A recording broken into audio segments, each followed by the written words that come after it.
Hello, welcome to another episode of the Dre and Smiley, the Inner Circle podcast. All right. So we got a great guest with us on here today. I'll read a quick bio here before we get started. Christy Rutherford. Christy is an executive coach specializing in helping women excel in office politics and self-care. Her remarkable achievements include guiding her clients to over 11 million in salary raises during the pandemic. In addition to being a best-selling author with 5 number one books on Amazon, Christy is a Harvard Business School alumna and a certified leadership coach from Georgetown University. Her expertise has earned her multiple features in Forbes magazine. Notably, Christy is the 13th African American woman in over 230 years to attain the rank of commander in the U.S. Coast Guard, where she faced significant demographic challenges. She has also shown incredible dedication to public service, responding to the needs of citizens in New Orleans after the Hurricane Katrina and serving a 3-year congressional fellowship in the White House and the House of Representatives. With an impressive academic portfolio, including an MBA and a pastry chef diploma, Christy has received numerous accolades for her work, such as a Harvard Business School's 2018 Launching New Venture Pitch Contest, Grand Master Champion, and the Edward R. Williams Award for Excellence in Diversity. Get ready for an insightful conversation as we delve into Christy Rutherford's extraordinary journey and glean some wisdom from her expertise in leadership and empowerment. With that, Christy, welcome to the podcast. Thank you. Interview's over. It's been an hour.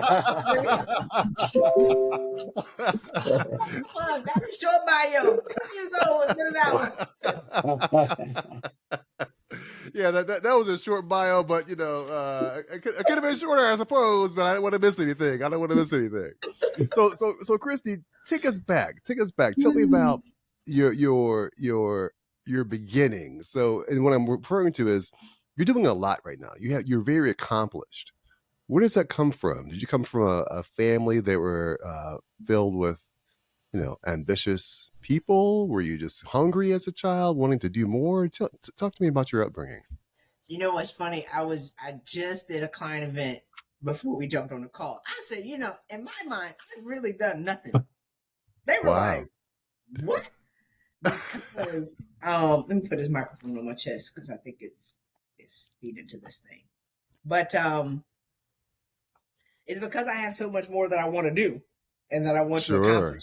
And it's like I feel like, we're never really done.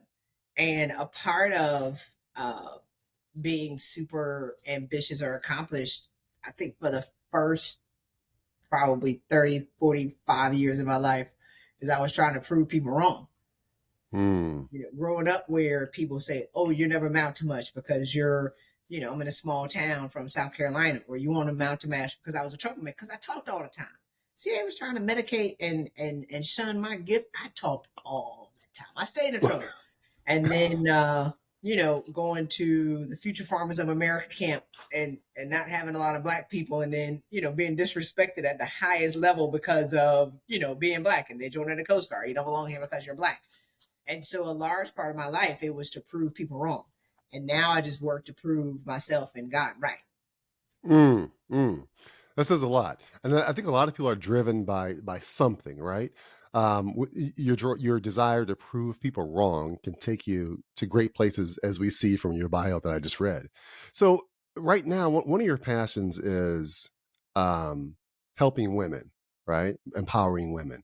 Before we get into that, though, tell me about your journey to going to undergrad and then going to grad school. I believe you went to South Carolina, University of South Carolina for undergrad. Going to South Harvard. Carolina State, the greatest HBCU ever. But go ahead. Is that right? Is that the greatest? Is that the greatest? The greatest. Okay. I was wondering which one it was. Okay. Party school. Okay. And then going into to Harvard to pursue your MBA. So, and end up in the Coast Guard. Give me the short story in terms of that journey that led you to Harvard and then the Coast Guard, and then we'll build from there. Actually, I went to South Carolina State for my undergrad. I didn't go to Harvard until 2016. So I was already, I went to the executive education program where you got to be one of the baddest people in the land. So it was 46 people. I'm sorry, 186 people from 46 countries. So that was next level. But so I went to my undergrad in South Carolina State. I always wanted to be a pastry chef. And this was before the internet. Y'all know we grew up before the internet. These kids. Yes, right. That's right. And so, I wanted to go to culinary school, and they only sent me stuff from Rhode Island, from Johnson Oils in Rhode Island. And so I ended up going to South Carolina State. It was close. I wanted to do agricultural business. And the reason why I didn't go to Clemson was because of the Future Farmers of America camp, being around white farmers. I wasn't ready. But then I went to a black college, and then, it's the worst because then I found I wasn't black enough. So that was the whole battle of, It's like, I can't win. Huh? I can't win. They don't win over there. They won't be over here. Some foolishness, right? I didn't go to the white college to fight the white people, the white farmers. Now I got to go to the black college to fight the black people because people telling me I'm not black. And I'm like, I'm always identified as black. Right. I know I wasn't black enough. And anyway, so that's another fight, right? And then going into the Coast Guard, so I joined the Coast Guard because we broke college students. These college students today are rich. We didn't have that much money growing up, and our parents, they didn't have it like that. And so my friend came back to school driving a Mitsubishi 3000 GT, and y'all know, you'd be like, I don't know what the Coast Guard is, but I'm joining because I want that money.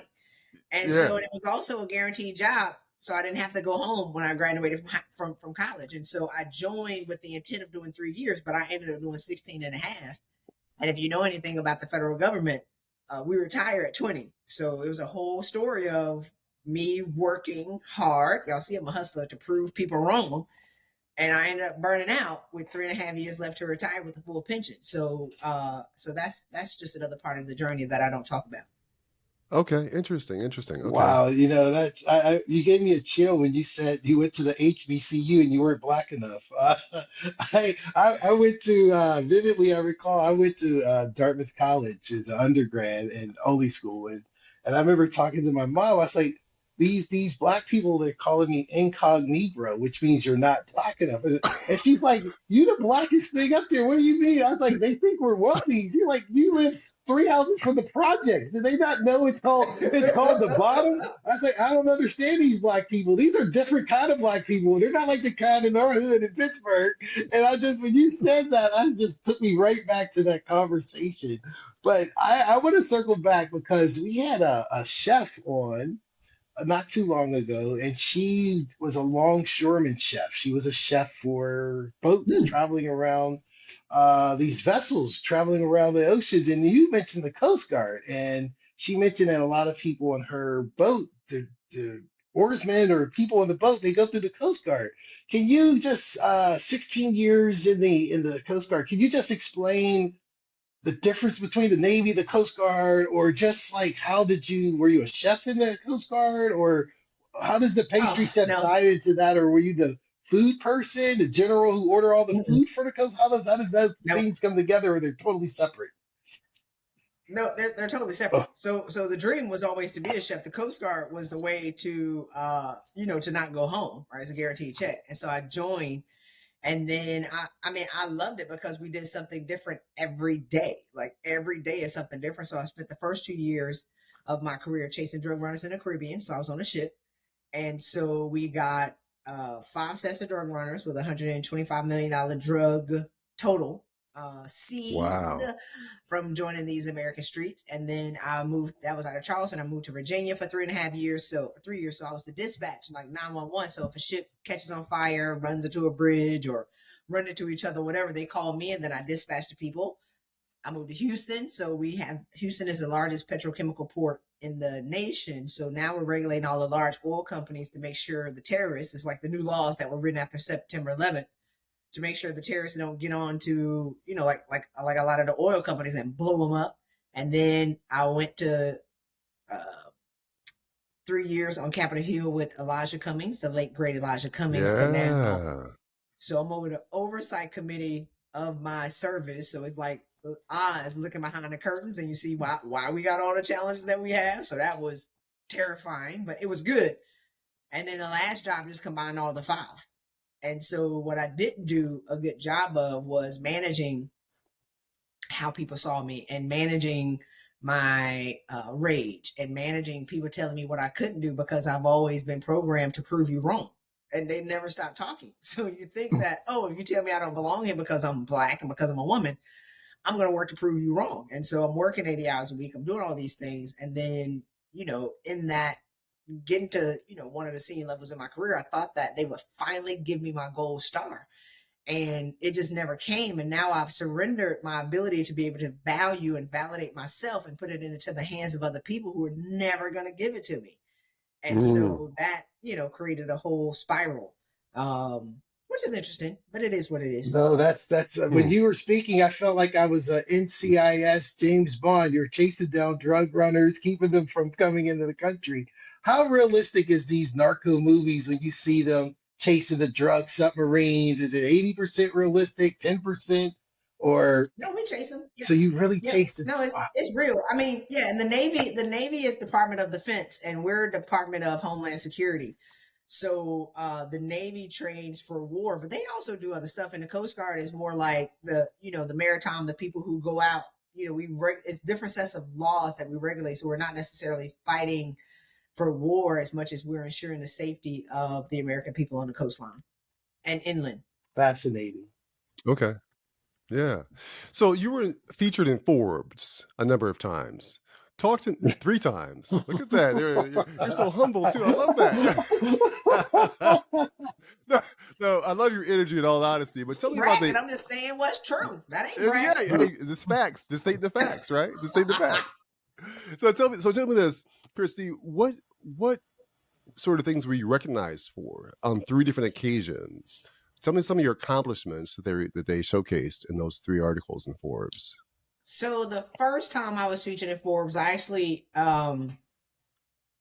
we were talking about, this is when they were like, oh, Target is going to let men use the bathrooms and this, that, or whatever. So it was just a thought of how a loosely written policy, because I wrote laws, right? I was in the Coast Guard. Mm-hmm. And it's like, this is when they had people who were on social media going into the bathrooms. Like men would be like, oh, we can go into the women's bathrooms. Remember when they started doing that? It was a while ago. It was like, oh, we can go into the women's bathroom. So it was, everybody's kind of freaked out, and you have all these stories going. And so the stance was, it's not the problem that a person, how a person wants to identify going into the bathroom, is that the policy was so loosely written, it can be misinterpreted 1,000 different ways. And that's the problem that policy created. So that's what that story was really about. Okay. And then the second one was talking about being harassed, how women are harassed in the workplace. And then the last one was, are women creating their own glass ceilings? So I know that women do have challenges in the workplace. I mean, I worked in a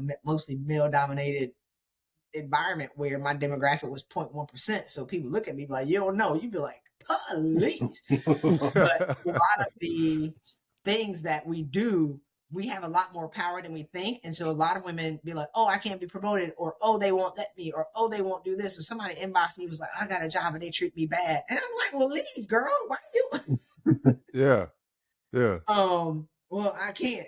No, that's a decision. So it's really getting women to recognize what they can do for themselves and reclaim our power so we can get paid what we deserve.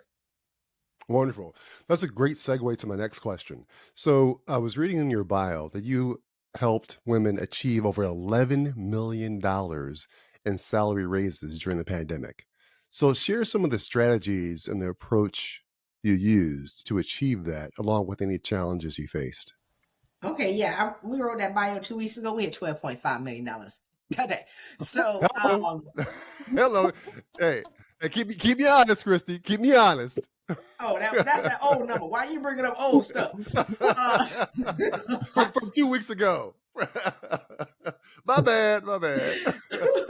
Yeah, we had one of our clients actually got $1 million increase. Sister, hello. Wow. Hello. Wow. Okay. So what are some of the things that we do? I would say the main thing, 3 things really. 1, we got to learn how to take care of ourselves. We need to be trained high achieving, ambitious women who are addicted to proving people wrong. We need to be trained on what self-care is and how to take care of ourselves. So I'm pretty much who I needed 10 years ago before I burned out and ran into a wall doing 120 miles an hour and left my career, my good government, delicious sweet tea check from Chick-fil-A with a splash of lemonade in it, with that crunchy ice that you can crunch on for about 30 minutes when you're done. When I left my good refreshing government check with 3.5 years left to retire, I would have retired in 2016. And so I'm who I needed back then to I would just say slap me around a little bit, tell the truth. And to say, Chris, you need to take care of yourself. Oh yeah, I can blame my current boss, but I was dragging 15 years of baggage before he showed up. So it's easy to blame the next toxic person, but my forest was on fire long before he showed up. He was that last match and coming to the forest that blew it up. So it's really, how do I and high achieving women, we're addicted to proving people wrong. We have no idea that we're doing that because that's a normal part of how we exist, and we were doing it long before we got to work. So one of the parts is stop. How do I stop but not lose my momentum?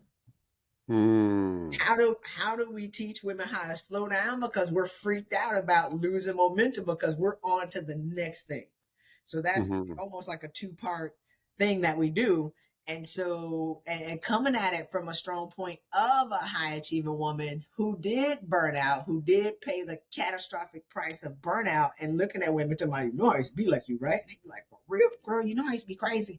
For real? Yes. Let me help you.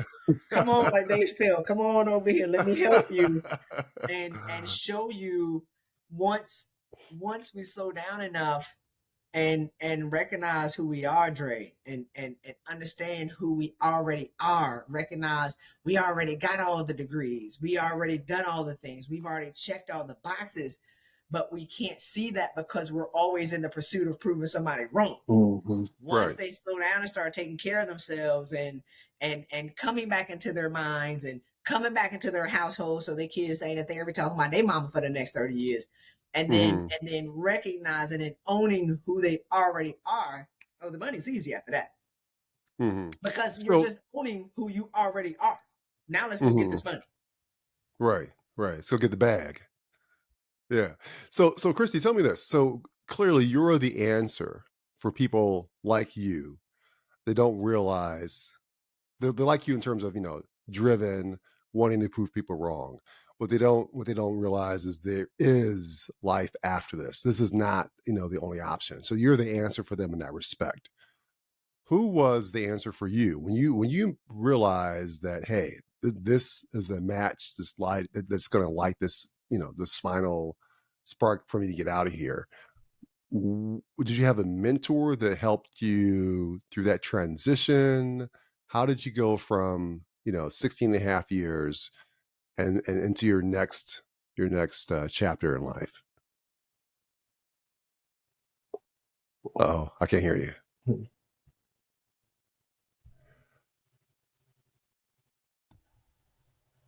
Oh, I had myself on mute. There you go. All right. Right. Okay, I can hear you now. Okay. All right, I can repeat the question. I can repeat the question. I was getting some feedback, so I want to switch the microphone. Okay. So, who did I have? I had a coach, and I had 3 therapists. Okay. And one of them, the first one, when I was burning out, wanted to medicate me, and I was like, dude, I cussed him out and tried to tear the hinges off the door because I went to him, and he talked to me for 30 minutes and told me who I was, and then said, I need to medicate you immediately. But he only listened to me talk for 5 minutes. And so I wasn't seeking medication. I was seeking a solution. Like, tell me how I got to, I'm an action oriented person. I didn't come here to complain about what I wasn't willing to change.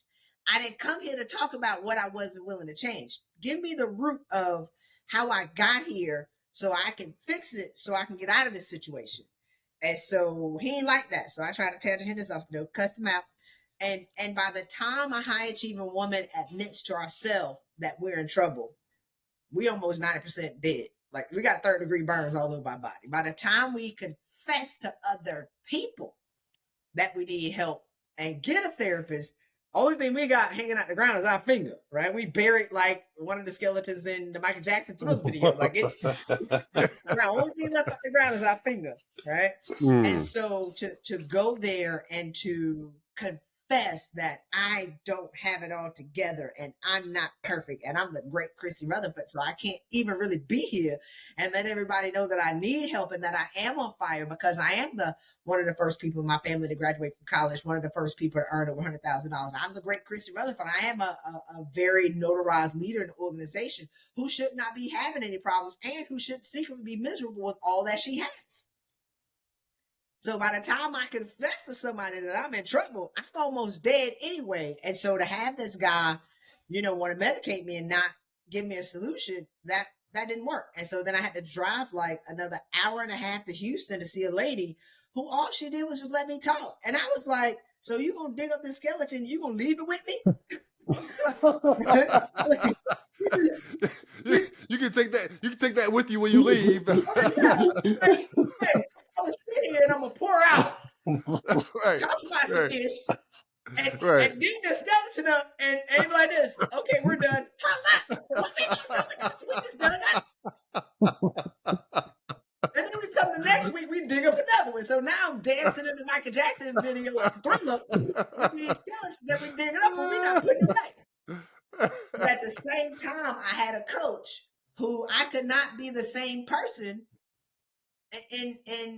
or talk about the same thing in December that I was talking about in November. I could not be talking about the same thing or even thinking about the same thing in January that I did in November. So it was like the ladder that I can climb out of the situation while other people was just letting me sit there in it. So either you have somebody who's going to give you the rope, and I'm not knocking therapists. I signed out a lot of them because I had 3 of them. Mm-hmm. But when I'm on fire, I don't want to be sitting here talking about why I'm melting.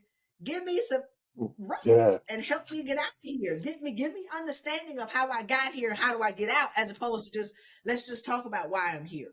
So, she played a pivotal part of me not dying. And then 2 of my friends, so because I'm still melting, right?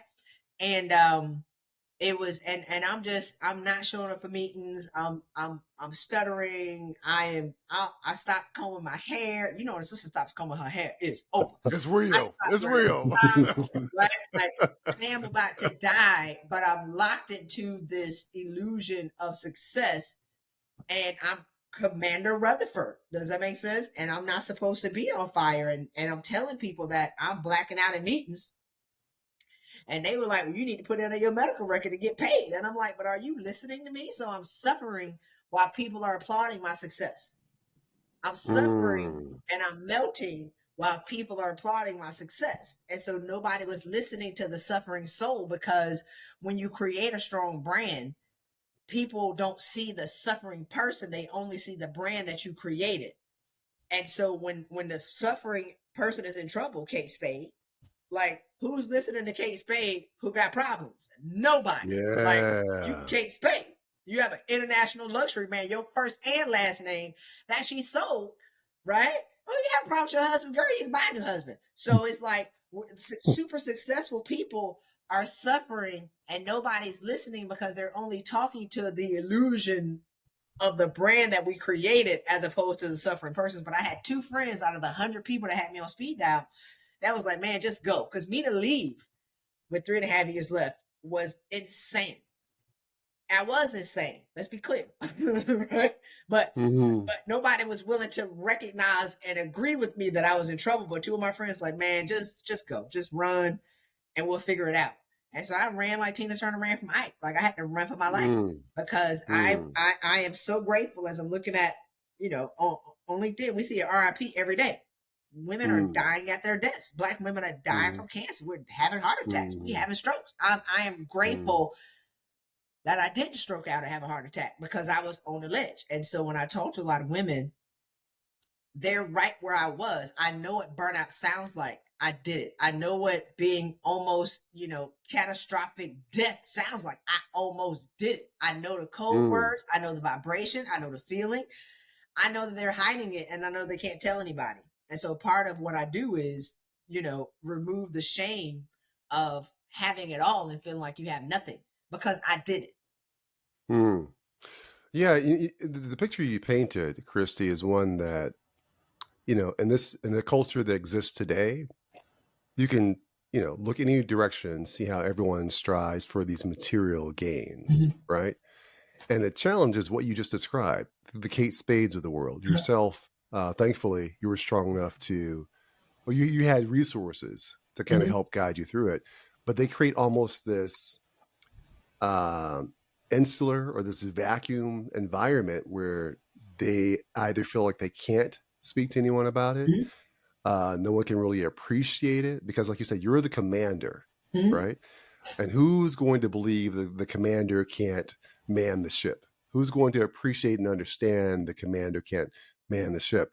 I'm thankful that you were able to, you had the resources, those two people and others, I'm sure, that told you, hey, Christy, let's make this pivot and make it happen. And now the end result is you're helping, I imagine hundreds of people across the U.S., get out of these situations that you found yourself in. Smiley? Wow, I'm just sitting here and you touched upon so much, Christy, and I respect and appreciate your honesty, your integrity, and especially when you said the illusion of success, because I think a lot of us who are first generation college, first generation perceived success, everyone looks at the material side and thinks that you're wealthy, or just because you hit six figures or whatever money you made, oh, their life has to be perfect. Like they have no other challenges. Like money is just the blanket that makes sure everything is perfect, but that really isn't true. And one last thing I'll mention is we had on our podcast early on a couple of psychiatrists and mental professionals,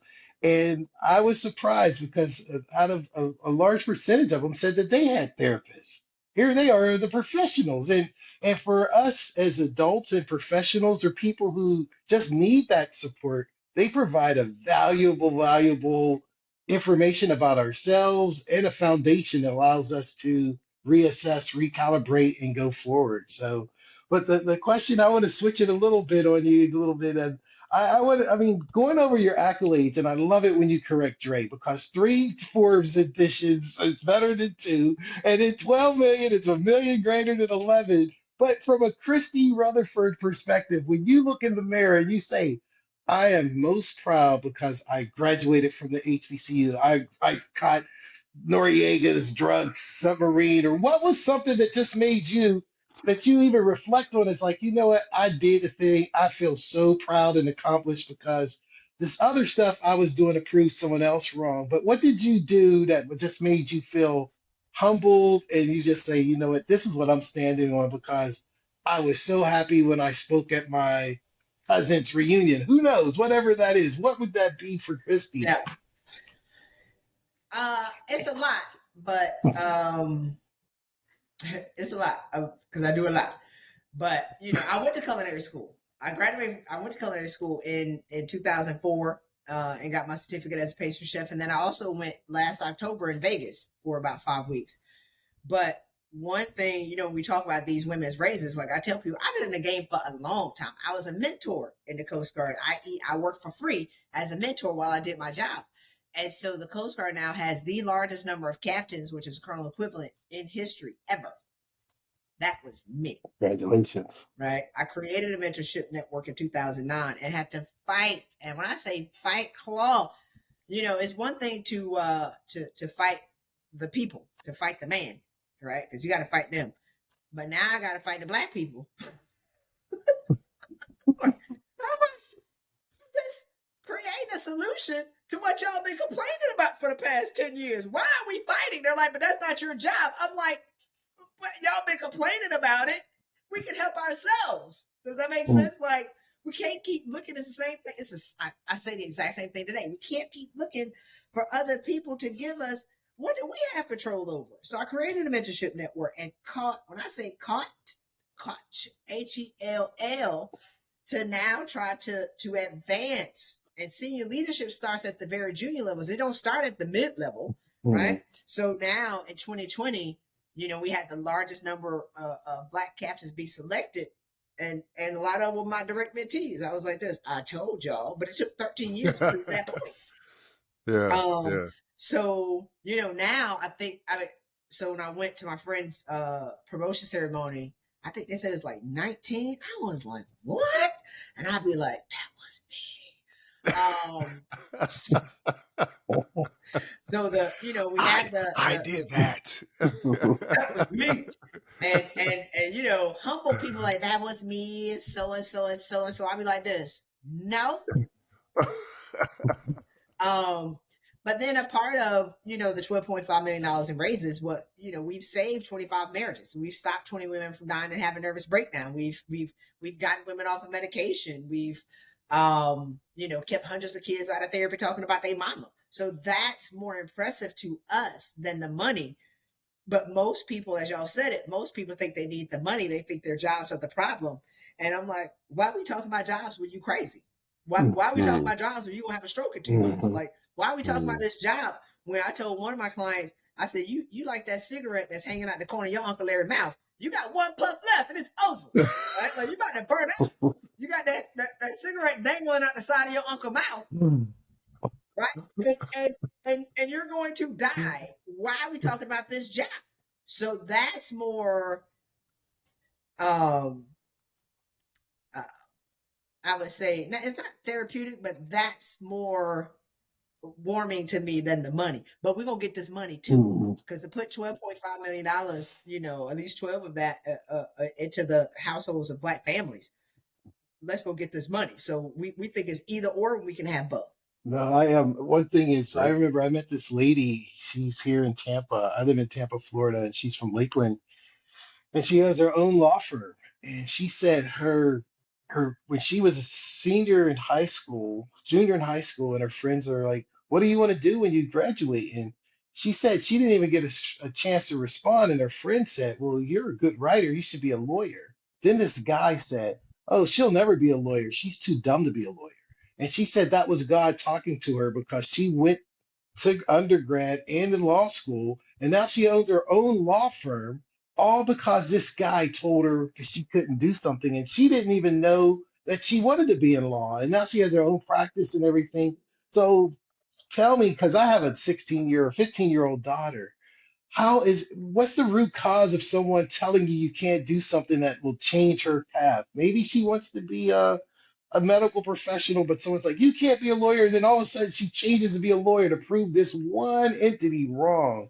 Is that typical in women in general, or Black women in particular, that someone just tells you something and you want to prove them wrong versus forget you and your ideas. I'm gonna do what I want to do. I want to be this master lifeguard or whatever. I don't care about being a lawyer or whatever. But what's the catalyst for that? Because do you find it's bigger in women versus men? Because someone tell me I can't do something, like, man, if you ain't on my path, I don't really care. I just keep it moving. But I think women might internalize it. Is that fair? Yeah. Women internalize it a little bit differently, but here's the thing. A lot of these women today who talk about their high functioning depression, high functioning anxiety, and all these labels, I call them medical terms, to be able to allow you to wear the label of a loser. And I said it. Because now you're not being in the fullness of who God called you to be, right? So I had a client who said she was high functioning depression, and I cussed her out. I stopped cussing 2 months ago. It's kind of sad, but I had to. And so it's like, okay, so let's figure out why you're depressed. Because I don't believe in a high functioning depression. High functioning depression is knowing that you're crazy, you're not gonna do nothing about it. That's pretty much you acknowledging that you crazy, or I used to be depressed. So that's all this ish I talk. The panic attacks, anxiety. I was depressed. I had PTSD. All the stuff I talk, I used to be that. So I can stand on a different soapbox and be like this. Yeah, I remember. You just choose whether or not you're going to accept that label. Anyway, moving on. So come to find out, she's actually a poet. She's not, but she's a super successful intellectual property attorney. So she wanted to be a poet, But her mom and them, who was educated, was like, you ain't gonna be no poet out here. So you come over here and you be a lawyer. So now she's a lawyer, 40-something, got kids, checked all the boxes, but she's depressed because she let go of that artistic expression of who she was to be normal. Mm-hmm. So when you talk about the woman who's a lawyer, I wonder if she's happy, because that may not be what she wanted to be. I had another lady who's an engineer. She got like a PhD, but she's a mechanical engineer. She's actually an artist. Talking about she depressed. I was like this. So let's go dig up what had happened. Well, her mom and them said, you ain't gonna be no artist. The educated parents, you gonna come over here, you gonna go to college, and you gonna be an engineer. So now she's PhD in engineer, has all these degrees and making all this money, but her heart wants to be an artist. So once we dig that up, now how can we make marry with the two? So the poet now writes the poetry as a super successful intellectual property attorney who got a 40% raise. Right? Hello. Now the artist who is an engineer uses her engineering mind to now create workshops for companies to help their teams innovate and be more agile through art. So she created a business around that. So at 40-something, if you're stuck or you're miserable or you're depressed, you can't tell anybody because you're super successful. So they're trapped right where I was. It's like you actually forgot what you did and who you are in the pursuit of being successful. Now you're successful and you're miserable. Wow. Yeah. So let's go back a bit, Christy. So among your many professional accomplishments, one of which was you being the Grand Master Champion of Harvard Business School's Launching New Ventures Pitch Contest. Tell me about that and how you leverage that experience and what you do today. So when I left my career with 3.5 years left to retire the full pension, then I ran for another 1.5 years because I never stopped long enough to work on my mindset. I just needed the money because I'm Christy Rutherford. So I'm still working to now prove that I was, because they talked about me when I left. I mean, some of the people that were my friends, they called me stupid, she crazy. I was crazy. That was the reason why I'm leaving. But I would have died within 1 year. But I think most people would have been more satisfied with me dying and having a stroke than they would have been for me making a decision to save my own life. I took the uncommon path.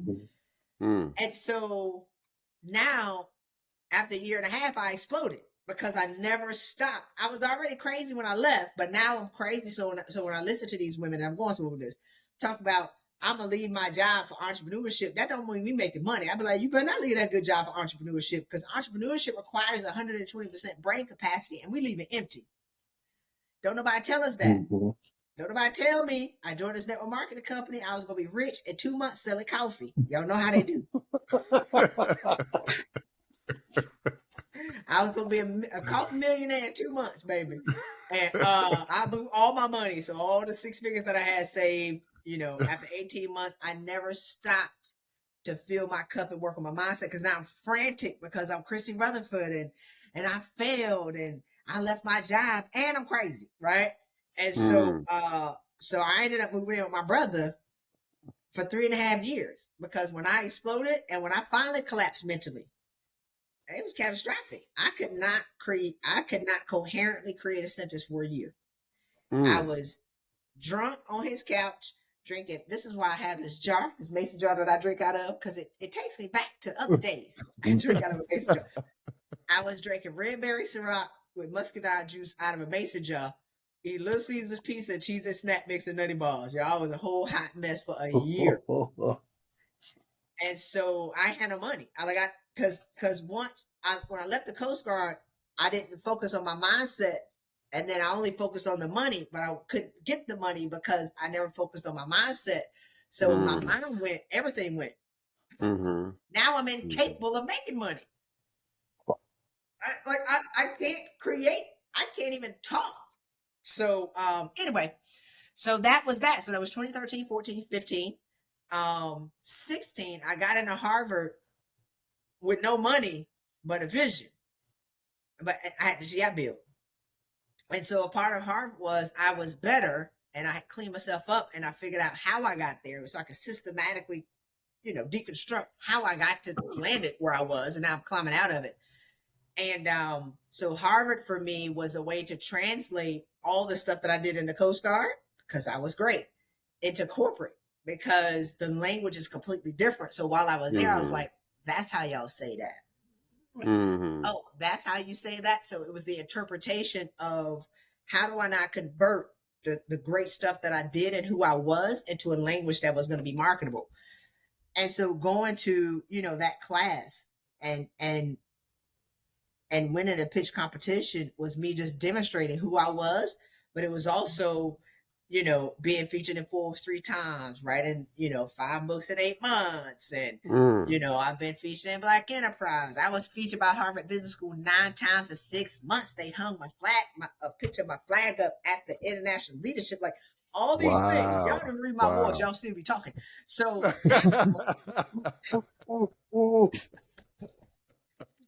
it became, I have to really like prove myself right, because that being a loser,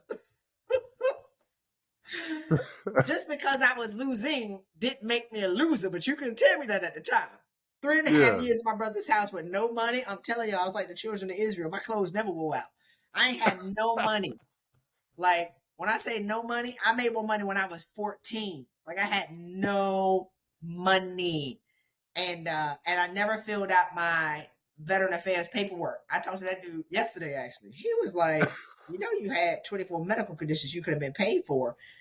And that's a part of my story I'll maybe talk about this year, but it's like, I had, he said, you have. I said, no, I had 24 medical conditions when I left the Coast Guard. I was 100% can't work. I could have been compensated for my brokenness, but that wasn't the journey that I wanted. I wanted to be better, and I knew I could be better.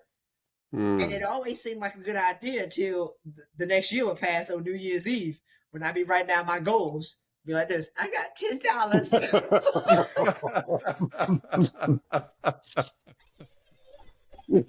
Wait.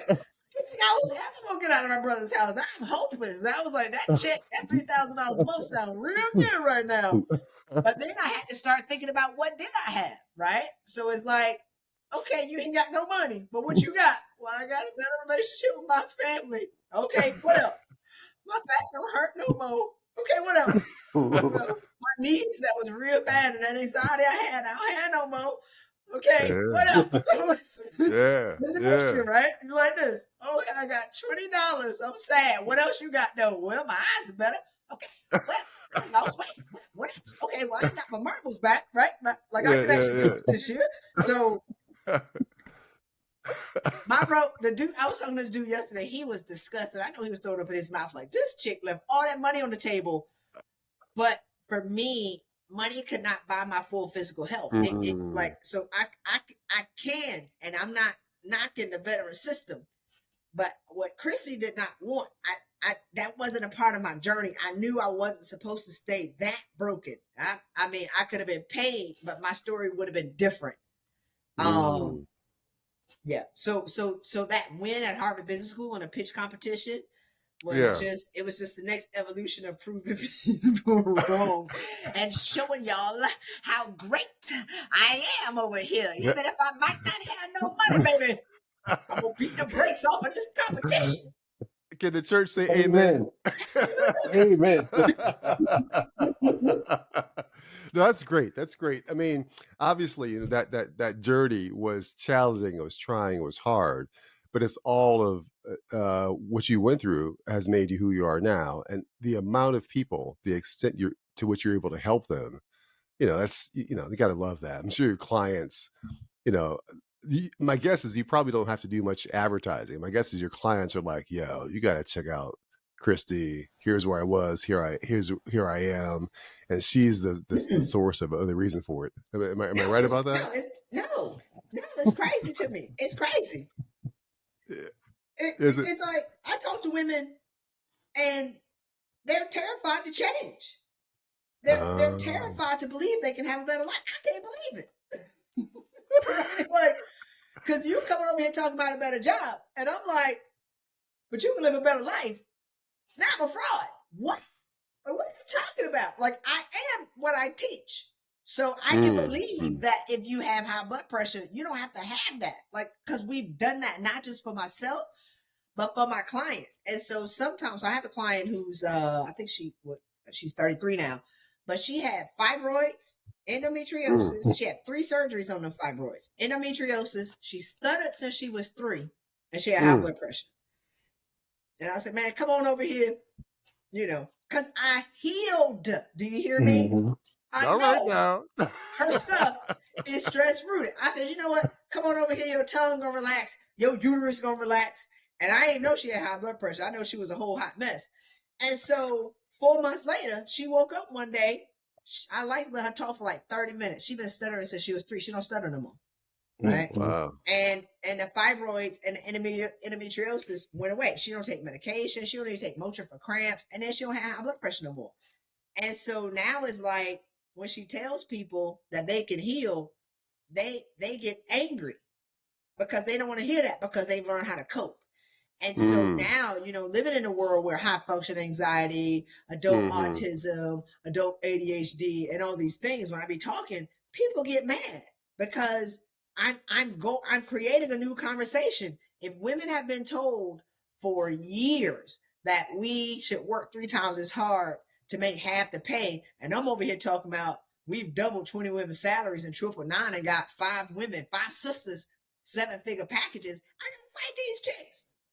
It's like they don't believe it, and and they don't believe that it's possible for them. So it's hard. It's rewarding because I'm aggressive, but it's hard because it's almost like the belief system. It wasn't as bad. I would say they're more pliable in 2020. In 2013, I'm drilling on freaking concrete right now to try to get these women to believe that they shouldn't exist like I did 15 years ago, and that they can be better, and that they can be happy and have the job. But a lot of women that I talk to believe that they can get a better job easier than they can have a better life, which is tragic. So tell me this, 2 quick questions for you. Then we're going to head to the final 4. The first one is, you've accomplished a lot. We've established that. I'm excited about your accomplishments. You're very proud of them, as you should be. That was a short bio, but go ahead. So what's next for Christy? What are your aspirations at this point? What are your goals? So my goal is to get 10,000 women $1 billion in promotions by 2025. So that, I'm dragging, that's why I was doing the event. I'm dragging my clients, like, y'all supposed to get $15 million this year with young job. I need y'all to get this money so I can hit my goal. So that's that. I'm looking at this year finally. I'm like, I don't know how it's gonna happen, but I got to launch this my chocolate company, right? So I want to do a subscription box for chocolates and pastries or whatever. So we're just talking about that. So I'm looking at how to be able to make that happen, and for me, it's just a journey and the evolution of talking to more people. And so I feel like my company is the best kept secret, because last year I rested because I ran out of money, and when I was running, then I ran into the wall, then I ran out of money, and now I got to get up and like accomplish all these things and be on fire. Now have, last year we were at $10 million. And I think I reached a point last June where I was working with my coaches. I said, you know what?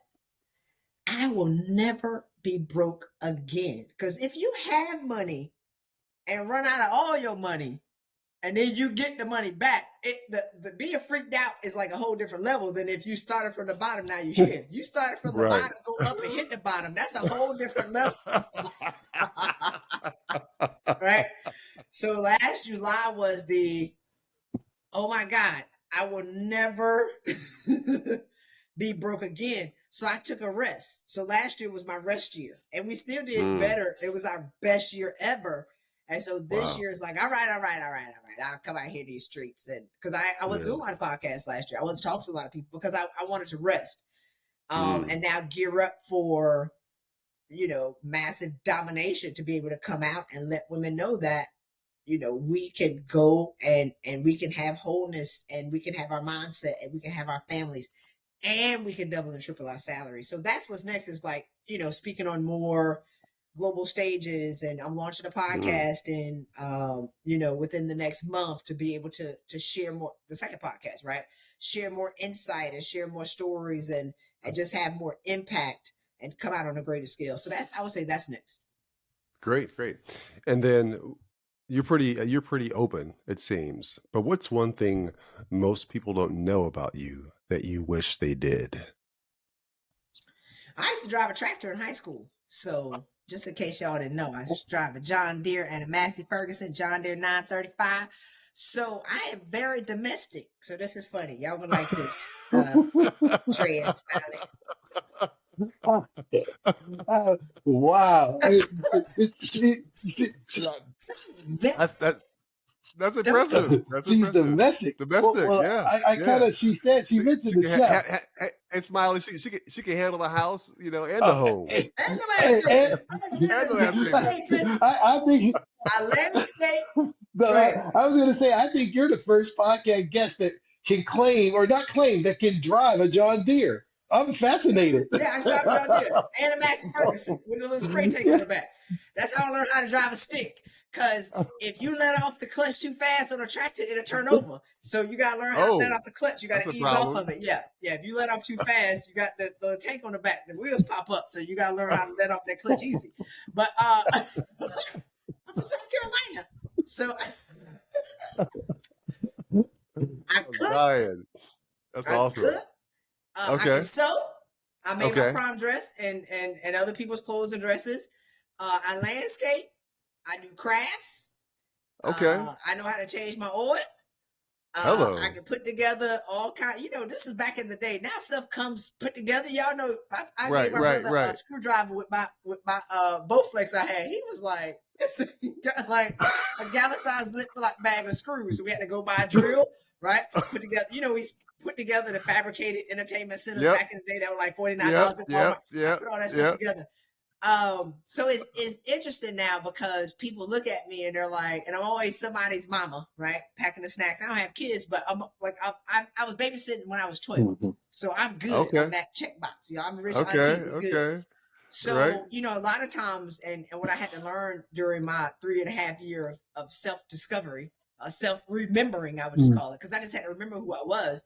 It's like at this level and at this stage of where I am in life and the impact that I'm meant to make, is a lot of people attach these unfair labels on you, these expectations on you based on how they think you should act. Because I show up fine, little light skin, you know what I'm saying? I walk in the room, Smiley. People think I should act a certain way till I start talking. And they be like this. That lady don't sound like what she looked like. I'd be like, don't twist me. And I was a military officer. So I no longer cater to the expectations of what other people think I should be, but it also it allows me, in relationships. I was dating this guy, and he came down to where I live, and I was like, I cooked it, y'all, for the week. I cooked it and I cleaned it because I can. We washing towels every day. You were like, my God, I'm doing laundry and all that other kind of stuff. And I was like, hey, okay, so that was a demo, okay? Because some people can't do it now. I can do it. I can get out here and cut the grass and trim the hedges and do all this stuff. If you need to. But I'm not, because I'm busy. Right. So I said, if you need that done, I just showed you that I can, but how do you feel about a cleaner lady in the meal prep? I ain't got time. My time is too valuable. That hour, if y'all know how much I'm worth an hour, I can get paid $25,000 speaking on the stage for an hour. I'm folding these clothes. I prefer to get $25K because, but I pay somebody $100 to come over here and fold these clothes. So it's like, a lot of people assume based on what I look like, what I should act like. And it's shocking to them when I'm not incongruent with what their expectations of me based on some external factors of you went to Harvard Business School or you did this, you did that. And I'll be like this, man, get out of here. I'm who I But that's what I want people to know. I'm very domestic. Oh, that's amazing. I love it. Well, I'm gonna put this out there. We usually do this with all our guests. If you're ever in Tampa, just let us know because we take all our podcast guests to dinner. So if you're ever in the Tampa area, I got some friends in Tampa. come on down. And as we move in the Final Four, speaking about dinners and chefs and baking, the first question of the Final Four, Christy, is if you could have dinner. And at the dinner table, there's four seats, four chairs. You're in one, and three other representatives are in the other three chairs. Alive or dead, who would you want to have dinner with and why? Anybody. One, Napoleon Hill. I love, obsessed with Napoleon Hill. Why? Napoleon Hill studied 500 of the most successful people, and he built success philosophy. So I got his latest book right here. So Napoleon Hill will be one because there are principles, there are guiding principles to success. And not only does he talk about money being number 12 on the 12 things that constitute real riches, but a pleasing personality, sound physical health, sharing blessings with others. So we equate wealth to money. But if you give up your happiness and your joy and your peace of mind on the way to money, then you're not really rich. So Napoleon Hill be one. I would just drain him of a million questions. Two, Oprah. Oprah introduced me to spirituality or awareness of self in 2009 with her show when I worked at Capitol Hill, because I can't work 80 hours a week. They go to work at 9, they get off at 5. I'd be like, but can I come in at 7:30? They'd be like this, no. So I had to get off at 5 o'clock as opposed to going, getting off at 10. So it was off at 5. I'm looking around like, what do I do? So I might as well start watching Oprah. So she had all, the Wayne Dyer and the Gary Zukov and, all these metaphysical teachers that got me back in alignment, or I would say closer to who I am and my inner being. So I would just love to, thank Oprah for what she's done. And the last one is kind of hard because I always say that I'm gonna meet TD Jakes and Oprah and Joel Osteen. Joel Osteen was when I was an atheist for 20 years. And then when I started watching Oprah, they was talking about the universe. I'm like this, I like the universe. I believe in the universe. But it took me a while to figure out the universe and God is the same thing. People talk about it, it's what you call it. Source, infinite intelligence, the universe, God, Buddha. It's the same one energy, right? And so when I was on my way out of here, not combing my hair and not wearing socks, and in one of the darkest places that I've been in, and when I was leaving my career, I would drive an hour and a half to go to Joel Osteen's church to get light, and then I would go back to darkness during the week. And then on Sunday, I drive an hour and a half there and an hour and a half back to Houston so he teaches, from a place of knowingness and from a place of lessons as opposed to just telling Bible stories. So, to be able to thank him for that. And then TD Jakes. So when I was at my brother's house, TD Jakes talks about how to get out of the dungeon. Joel Osteen is operating at the 20,000 foot level. But when you hit the bottom, I need some gravel on. I need somebody on the rope that's going to tell me how to get through the fire. So that's what TD Jakes did. So they all played a part in, who I am today. So I need 4 seats at that table. 5 including. I appreciate that. And so many times while you were speaking this whole podcast, I've just got a chill. My spirit just started dancing. And when you mentioned Napoleon Hill, it was dancing like that. And it actually took me back because I don't know if we were around the same age, but I went back to MC Hammer dances with my spirit. So I was just getting started when you would say certain things. And when you hit Napoleon Hill, because one of our podcasts, Dre and I talked about Napoleon Hill, and they were talking about Think Rich and Die or Think and Grow Rich. I was like, no, his real book is about the laws of success. Those are 20. Which one you like? You missed one. The best one. The best is 2. Tell me. But the best one ever created. Outwitting the Devil. Now that one, I was going to mention that because there's a YouTube video where he talks about that the whole thing. It's like 12, 15 hours, a YouTube one. So that's the audio. Yes, that's the audio book. Yes, and I didn't listen to. I listened to a piece of it, but the one I read from before they had the audio books was The Law of Success, And now that you mentioned Outwitting the Devil, I'm going to circle back and listen to the whole thing or Bro, just read it. Outwitting the Devil. I've recommended Outwitting the Devil to at least 2,000 people in the Okay. past 12 years. I thought my boss was the devil. That's how I started listening to the book. But he smoke hope. But Outwitting the Devil, I became, when I say obsessed, you know, he talks about a magnificent obsession. I'm friends with the CEO of the Napoleon Hill Foundation. So now I get all my autograph copies books now. So when they first come out, I see. So that one, and then one that they just published, I think last year, is called Mastermind. Yes. Mastermind. When you listen, it's not an audio book yet, but when you listen to how many times Napoleon Hill failed, he was married 4 times. He talked about all that, you know, he failed so much. And when I say it would be crazy stuff that would happen, he kept getting up. And any time that he got comfortable, because we're supposed to be talking about him 100 years later, or 60 years after he's died, right? So he's on this path to be somebody who we're going to be talking about hundreds of years from now. And every time he would settle and get comfortable, like right over here, they would burn it down to the ground, right? And then he would have to I would be like, how did this man keep getting up? You gotta read Mastermind. Mastermind I was like, my God.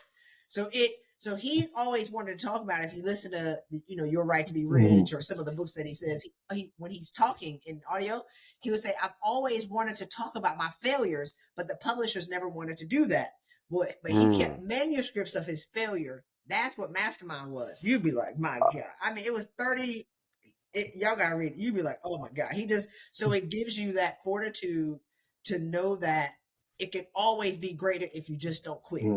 I love that. Thank you. I got 2 books that's on my list, and when we meet, I will have them read. So thank you.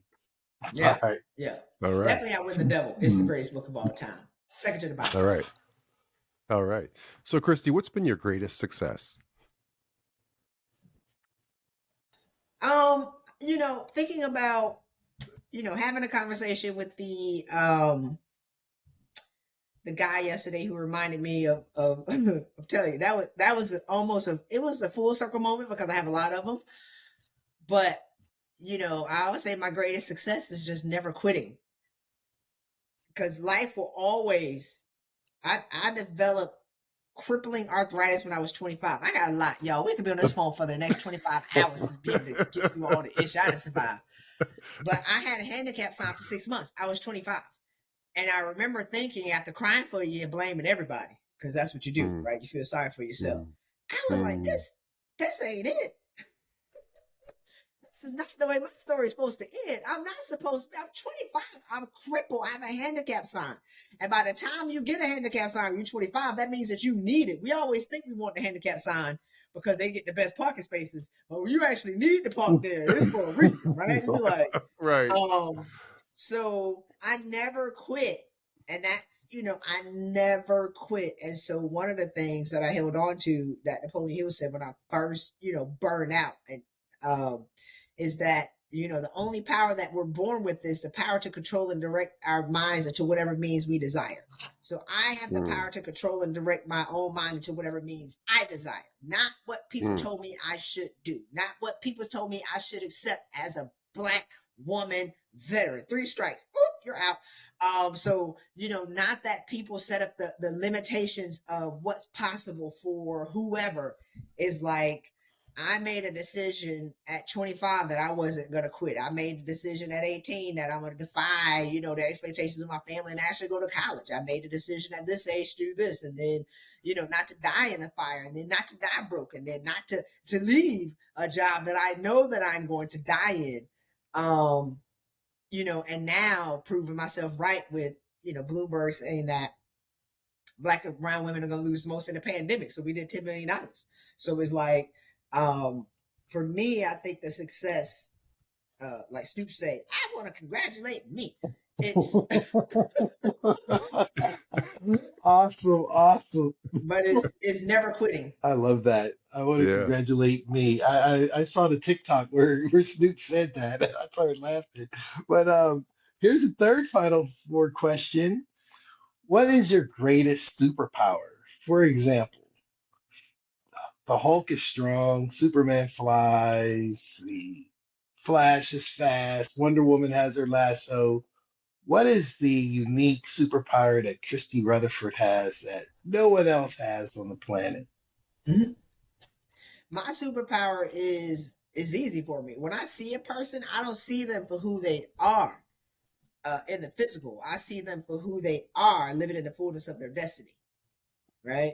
So I don't look at you for how you present yourself. I look at you in your infinite possibilities. And that's what made me successful as a military officer, because I'm looking at people and I'm like, man, you only giving me 10% capacity. I need 120 because we're going to win. I've always been like this. We're going to get these awards and, whatever. But it's like my gift is to be able to see a person for who they can be, living in the fullness of their potential. Now I got to coerce these mofos to get out of the way and get uncomfortable so we can actually become this person. And so that made me successful in my career. I created high performing teams. And now it's the same thing with, the women that I work with. They're showing up, hiding brokenness and crazy. I be like this. I just look at crazy in the mirror every day. I know what it looks like. I know what it sounds like. Like, crazy. They be like, you can tell? Yes, girl. You can't know that crazy behind that Chanel brooch, the Gucci belt this big. You be like this. I can see. I can see that. So I can see that. Right. I can see them for who they are, but then I can also see if they choose to make the decision to get out of the way and do the work to come back to themselves and who they are. So when we get the testimonials and, I get them all the time of like, what we've done for the women in their lives, and the money is just a byproduct of that. That's my superpower. Love it. Now it's hard in relationships because I see a person for who their potential is, and you be like, my God, I see who they was. I can see right through that S5. What is it? The S500 Mercedes. I see what's behind that. I see what's behind that. I'm not impressed by no S500 because you could be a I ain't gonna say you're the cuss, but street pharmaceuticals. It's not. No, I can see see past that, but the problem is when you're dating somebody who, and it is what it is, but I see them living in the fullness of who they can be, not who they are. And some people are stuck with being who they are. You be like this, you can be so much greater. But at 40, 47, so in our 40s and such, some people are just stuck in their stories and they won't come out of it. And I would say it's difficult for a person who's overcome so much to believe any limitation that's been placed on a person in a season. I don't believe it. So I rock with you for a little bit, but I ain't trying to hit that story after a while. You be like, you can overcome that because I've lived it. So anyway. So that brings me to another question. This isn't the final question, but I'm curious. Have you had men come to you for help as well? And if so, what's the difference between what their needs are versus the women that you've helped? I've coached. I think I may have to rescind that statement. I've gotten more men promoted than women. Did I not tell you about my Coast Guard days and how they killing the game over there? So I was just getting started with the women. The reason why I was working with women, God is like, you need to work with women who are just like you. I was like, man, I don't even like women. I ain't trying to do that. And he's like, well, I ain't gonna give you no money. So that's what took me a little bit while longer to make some money in my business because I wasn't trying to be obedient. I was like, I don't even like women. And then, but there's a difference between women and ambitious women. You'd be like, go after who you used to be. Because if I could set an ambitious woman free, she's going to touch 10,000 or a million people. So that's the great impact. I work with leaders. Okay. But yeah, I've had men. I actually had one of my former clients who inboxed me the other day. It's just the business is just a little bit different now. But I've coached men. I've coached some of my Harvard classmates. I've coached, men. I've coached my mentors. I used to coach some of my bosses. So I've coached a lot of men. And then we did one men's cohort this year. We won't do another one ever again because it took us too far outside of it. But so the difference, I would say, a part of the work that I do is I try to figure out where are you stuck? So a lot of successful people, the reason why you're not getting to a certain level is like a catapult with like a little linchpin is like right here. And I call it your trauma default. What is your default response to somebody telling you that you can't do something? We instantly prove you wrong. What is your default response to, women showing up? Or what's your default response? So I had one client who lived in New Zealand who was the youngest, principal of this consulting company. And he was the, graduated top in his high school, freaking grad school, college, and there was something driving it. Well, when he was younger, the country ended up going to war. He lived in Somalia. They went to war, and they lived in tents for 2 years. So now in his adulthood, he's not connecting it, but that's what I do. In his adulthood, he's showing up at work, always thirsty for feedback. Leaders only gonna give you feedback for so much. After a while, you be like this, hey, bro, I'm gonna be testing you break every meeting, right? So if he didn't get feedback, he would be freaked out. So we had to figure out what is the root of that. So we go to the root of like what's creating the problems that you're suffering with today. And so it was in his mind, if he's talking in a meeting and you don't like him, he thinks he's gonna get fired. And when he gets fired, he's gonna lose everything and then he's gonna move back into a tent. So, and then he always talked about being seen in a room and being seen in the room. The dude's like 6'3", he's huge. So he was living from the mind of his 10-year-old trauma. That's why he was always trying to be taller. I'm like, bro, when you in the room, people know you with it. You're like 6'3", right? And his spirit is huge. But that was the work. So the work is the same for men and women. We're trying to go back and figure out where you're stuck and why you don't see yourself. And so one of my clients who's had a lot of therapy and he's done a lot of things, and he's in our men's group that we had. And so, but he doesn't see how great he is. And so it took a while.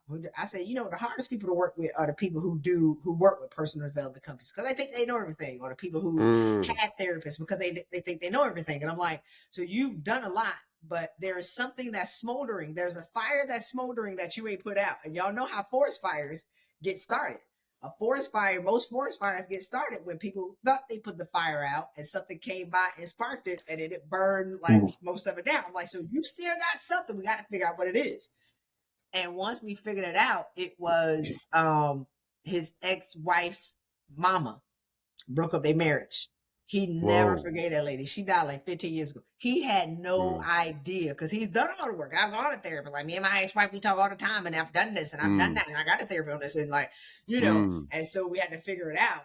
And it's based on what his triggers were. He doesn't like women to give him an ultimatum. So once I started to get them triggers, now we got to dig up where that's coming from. And he loathed. That lady died 15, 20 years ago. But once we figured out what that was, and then he had to do the work to forgive her, he said he woke up the next day, ran his fastest, 6 miles ever, right? And then, I got a text from the other day where 4 speaking engagements just fell out of the sky. So now he's getting paid to speak. So now he's showing up bigger because he's letting that go. So that's really the work that we do. Wow. So I would be remiss if I didn't ask this obvious question.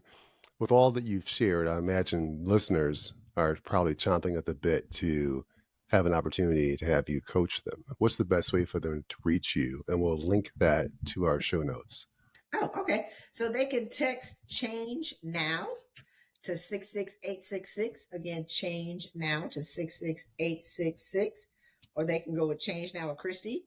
And I have a video that shares how to get a 30% raise this year without getting another degree. Stop getting raise. And they can get that change now.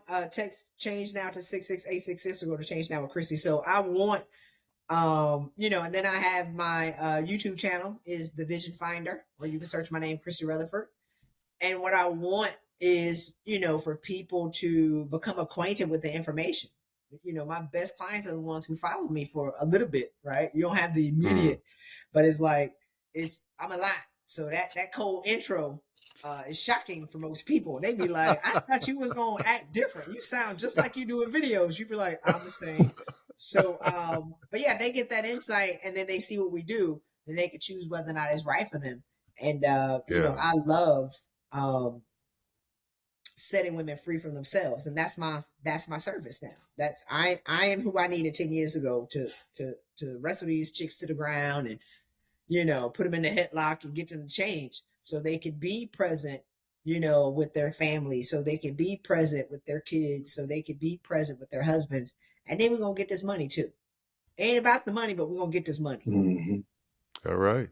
I like it. So here's the final four question. You've written 6 books. The last I've written 16. I've published 9. But go ahead, Dre. Where'd I get 6 from? Okay. Well, one thing we can be sure of that you'll keep me honest throughout the entire process here. That's a short bio. Okay. So, and feel free to correct me on this one too. Have you written an autobiography yet? I'm thinking no, but maybe you have. Have you? Not the long If you haven't, what would be the title of the autobiography if you haven't written it yet? Oh my God! Endure to the end. It gets better. It gets better if you endure. Endure. Don't take my title because I'm gonna get on GoDaddy and get that right now. Endure to the end. Christy, I must confess, this has been enlightening. Like I said, my spirit has been dancing like MC Hammer on numerous occasions, and you're a breath. You're like a hurricane of energy, and it's just so fascinating to meet someone like you. Your chemistry, your presence, your effervescence, your undying words and expressions. I just want to thank you and tell you that we appreciate you immensely for being here, sharing your wisdom, your knowledge with our listeners. So thank you very, very much. Yeah, I appreciate it. Thanks, Smiley. Thanks, Dre. I wasn't correcting you, Dre, because it's, you know, Dre don't like to be wrong. That's his trigger. Hey, Smiley, that's his trigger. Let's dig deeper into when somebody tells you that you're wrong. That's his trigger. I'm in my feelings now. It's too late. It's too late. He's going to sign up for a session because he's like, man, I got corrected on every side. I'm all, you know. But nah, Christy, it's been real. I can't, Smiley, keep me honest here too. This is your opportunity to correct me. I can't think of a guest we've had that's been so energetic and fun and have so much depth and you know, and a lot to offer to obviously her clients, but our listeners as well. It's been an incredible podcast. Thanks for joining, Christy. I really appreciate it. Thank you. I had a good time. Thanks for inviting me. This was awesome. Thanks for the questions, because y'all are asking me questions that I would say that I haven't revealed parts of who I am, because it's a lot, but it's good though. It's all making sense now. Thanks so much, Smiley. Before we end, are you sure, Christy, the title of the autobiography shouldn't be "I'm a Lot"? I love it.